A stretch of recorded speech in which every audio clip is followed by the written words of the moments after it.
Hi guys, my name's Lester and I'd like to welcome you to the very first episode in a series of 6 where I will be tasting through some of my favorite Cloof wines.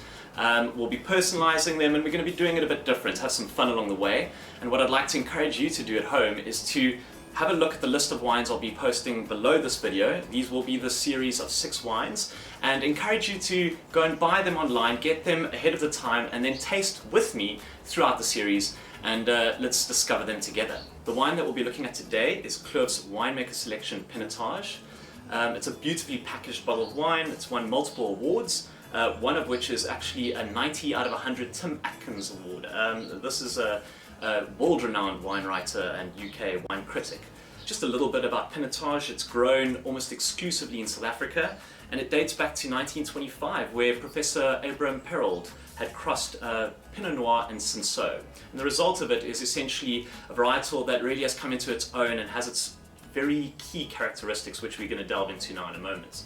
Right now, so I've had my bottle open for about half an hour just to allow it to breathe a bit and to get some oxygen into it.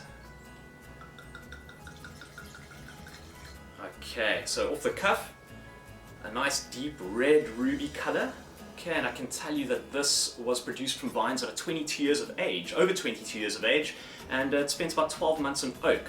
So that plays a very key role in all the characteristics that we're about to discover, both on the nose right through to the palate.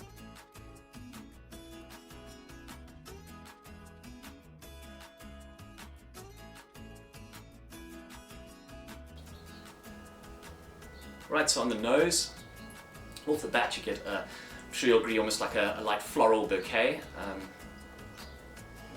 Lots of dark fruit, almost quite fruity, blackberries, blackcurrants, a little bit of cherry there I think.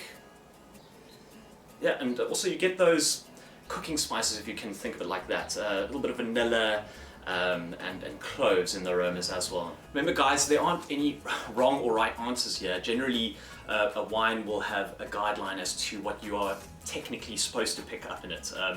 And you know, yes, we are checking the boxes with that here today, but I'd invite you to try and actually see what else you get out of this. You know, obviously we all have our own selective senses, etc. So yeah, there's no right and wrong.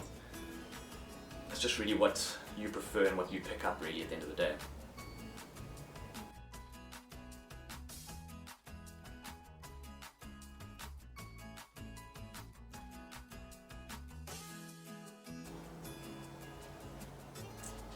Yeah, beautifully balanced acidity and tannins. It's nothing to it's quite easy on the palate. However, it's got a beautiful. Do you get that mocha, the chocolate almost? You know, I think that's the best way to describe it.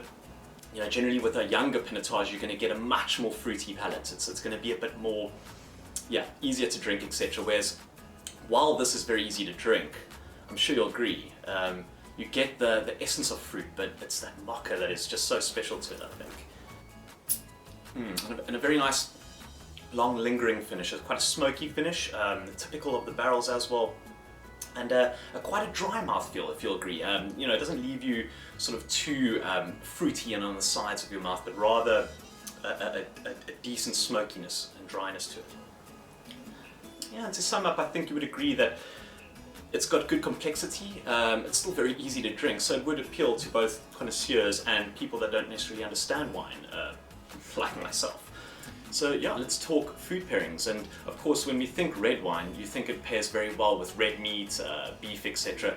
And while that remains true, if you really want to impress, do try and actually pair it with some roast duck. It really does bring out the flavors. Another one is bobotie, a traditional South African dish. It goes fantastically with that. And yeah, try it with pork.